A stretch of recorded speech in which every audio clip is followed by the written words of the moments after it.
តើបងប្អូនគឺខ្ញុំសូមណែនាំណែនាំបងប្អូនអំពីរបៀបនៃការដំណើរការម៉ាស៊ីនកិនខុសកាហ្វេអូតូខ្នាតធំនេះបាទអញ្ចឹងជាបឋមគឺយើងបើកកងតាក់សិនកងតាក់វាដើម្បីដំណើរការនេះប៊ូតុងមួយសតហើយប៊ូតុងពីរសត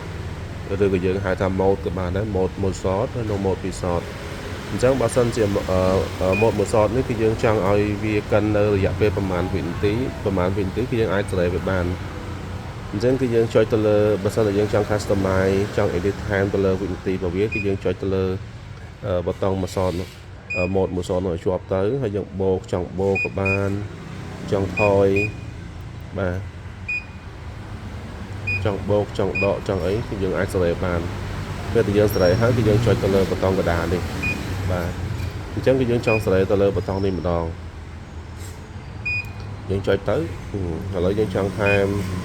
សេរីឲ្យវាប្រហែលវិនាទីដើម្បីវាឈប់កិនយើងអាចសេរីបាននៅពេលដែលយើងសេរីហើយគឺយើងអាចចុចប៊ូតុងនៅកណ្ដាលទៅបាទចុចប៊ូតុងកណ្ដាលដើម្បីឲ្យវាឈប់កិនឥឡូវយើងសាកកិនអញ្ចឹងយើងប្រើmode 2សតយើងប្រើ mode 2សតអញ្ចឹងដល់ពេលដែលយើងប្រើ mode 2សតទៅយើងដាក់ដៃឆុងចូលទៅហើយដៃឆុងរបស់យើងវាប៉ះកន្លែង switch នេះប៊ូតុងមួយនេះអញ្ចឹងគឺវានឹងកិនបាទ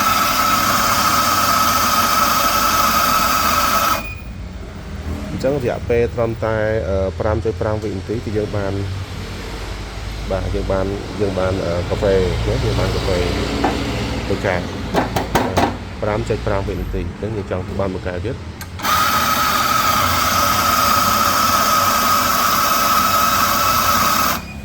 បាទកិនលឿនមែនតើបាទហើយរបៀបនៃការប្រើប្រាស់របស់វាគឺងាយទេអត់មានអីពិបាកទេគឺងាយស្រួលបំផុតបើយើងយកដៃឆុងរបស់យើងហ្នឹងមកបុកប៉ះចំប៊ូតុង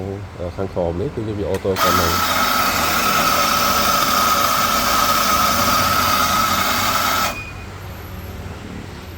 អូខេអរគុណបាទគឺមានតែប៉ុណ្្នឹងទេរបៀបនៃការប្រើប្រាស់ម៉ាស៊ីននេះ